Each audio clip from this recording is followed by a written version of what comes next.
Well, hello there everybody, how is it going? It's Wednesday. That's my son going crazy out in the hallway. No clue what he's doing. But we are here, we are rocking out. I'm gonna turn those overused licks that we've been playing for so many years into new fresh sounding licks. So if you'd like tabs for this video, boom, those are right down below for you. Of course, check out the free guitar course, the fretboard decoder.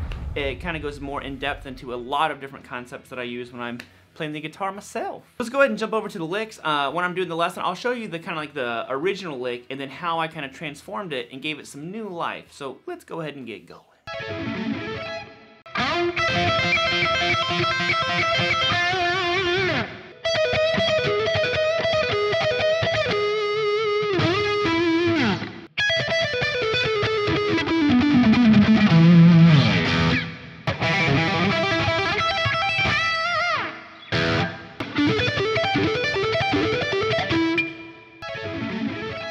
Alright, so let's break these down. So number one is based off of a very, very simple idea. You've heard this lick 1,000 times. Kirk Hammett does this a lot. This little 2-string arpeggio. Now that's what the idea is based off of. So what I did was this. And of course it is changing chords, but the concept, we could easily move it and also play. This is, first one was an A minor. We could do A minors and get different sounds out of it. So what I'm doing here in the first lick, I'm just going to be going 12, pull off to 8 on the high string, and then 10 on the B. Now I love that lick, I think that it sounds great, but to me the lick sounds small, and what I love is I like bigger intervals between my notes, so what I did was I skipped a string. So I'm basically replacing this A note here with an F. So I'm going, so I go 12, pull off to 8 on the high string, then I go to 10 on the G. Now, I'm basing this all out of like the C major, A minor scale. So I could substitute in a lot of different notes if I wanted to. I could go, you know, all kinds of different combinations.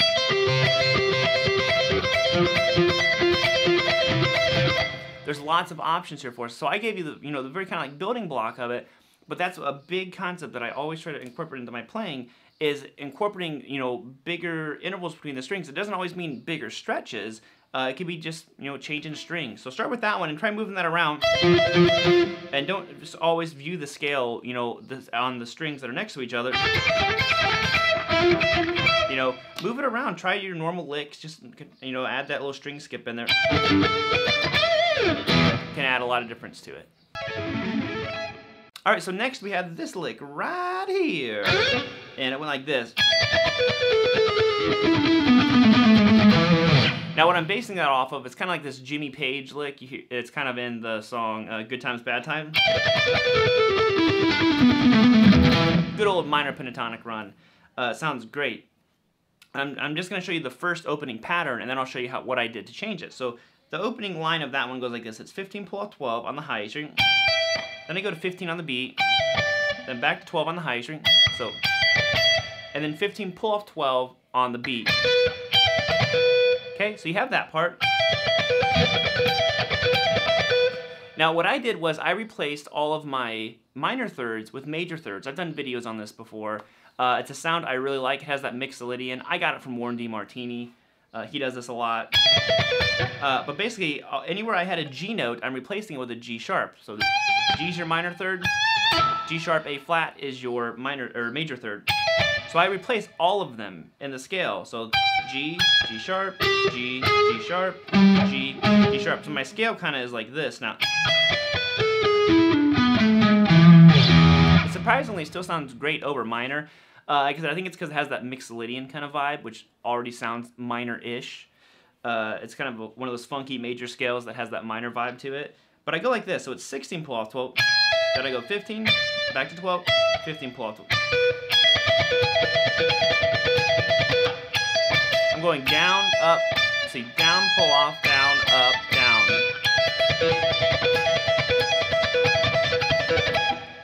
I move up a string, 15 to 12 on the B, then 14 on the G, then back to 12, and then 14 pull off to 13 on the G. So, notice the fingering I'm using. one makes the most sense to me. Now I start on the G, 14, 13, 14, 13, 14, 12. Then I'm going to go the rest of the way. This is just normal pentatonic. 14, 12, 14, 12, 14, 12. Then I go 14, 12, 16, 12, 16, 12. So I have...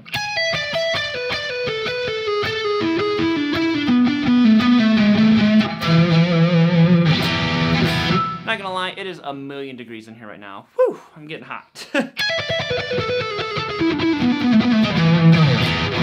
there's one thing you can do with that lick. You could even try just taking the normal lick and moving it down a box each time. Lots of different options. Alright, so next we're talking about this lick right here. So this is one of the tougher ones for me to play. I still didn't play it the best, but we're gonna roll with it anyways. But basically, I'm basing it off of this lick. I call it the slash lick. You know, it was done before him, but that's just who I learned it from. So what I did was I took it and made it major. It was this very minor pentatonic vibe, and I turned it into an E major lick. So I'm going like this in the original lick. It's 12 on the high string, 15 pull off 12 on the beat. Then I pick 15 and bend it up. Then I go back to the 12 again, and then that's 15 pull off 12, and then 14 on the G. Okay. Now what I did to mix it up and change it is, again, like I said, I made it all major. So I go 12 on the high string. Then I go 16 pull off 12 on the beat. Then I go 16 bend up a half step instead of a full step. Then I go back to 12, 16, 12. Then I go to 13. Now you can play 13 as it is, or you could bend it if you wanted to. Half step, that's up to you. I kind of like left it unbent. I guess I am bending it a little bit. Now for picking, I go up, up, then down. A little bit of a sweep going on in my hand.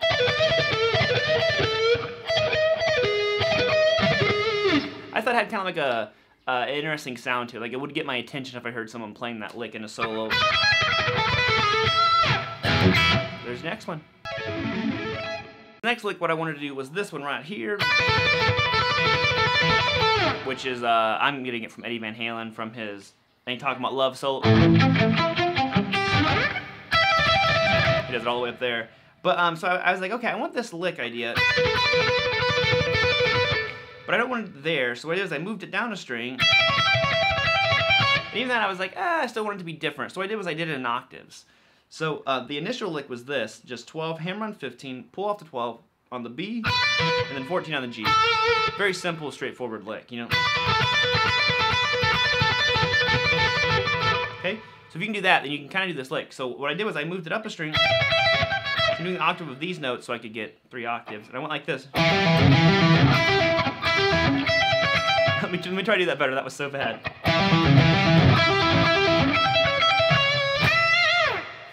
And that's all I'm doing. Same lick in octaves. So I go 7, hammer on to 10, pull off the 7, then I go to 9 on the low E string.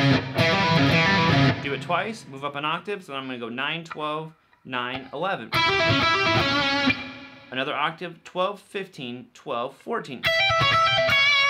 That's the whole lick. So use whatever fingers you want. Some people might want to go like this. That's totally fine. I tend to bend with my ring finger, so that's why I'm using my ring finger.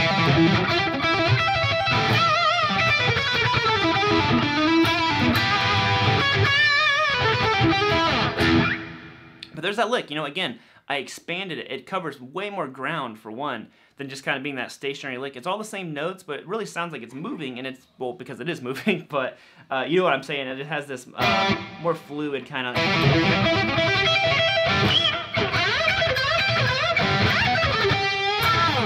I love that lick. Alright, so the final one I wanted to do is based off of a Zakk Wylde lick that, you know, is very commonly used, either like this, or maybe the other way. I know Randy Rose did that lick too. Again, I'm always just referencing the guitar player that I learned the lick from. And I learned it from Zakk Wylde and that No More Tears solo. But so what I did was this. I was like, okay, I want it to sound again bigger, but not just this. I wanted a little bit more to it. So I was like, oh, you know what? I'll do like kind of like a double string skip. So I'm gonna go.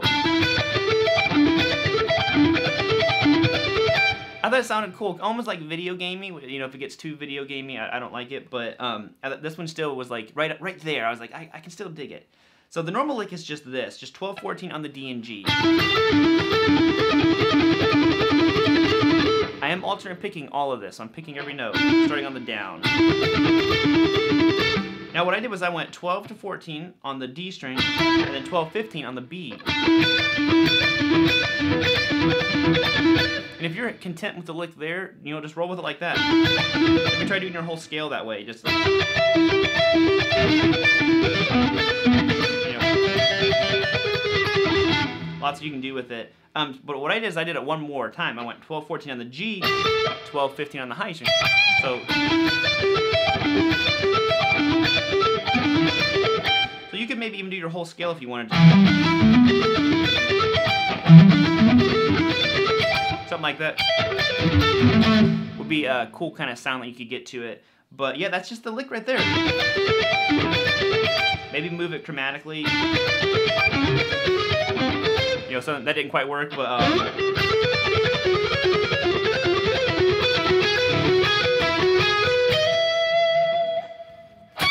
I forgot 21 frets, I forgot. Alright homies, that is going to be it. So hopefully you enjoyed the video. Like I said before, tabs are down below, fretboard decoder, all that good jiggity jam stuff. And let's just bounce on out of here, and I'll be seeing you on Friday Dizzle with a new video. Yo, it's getting crazy.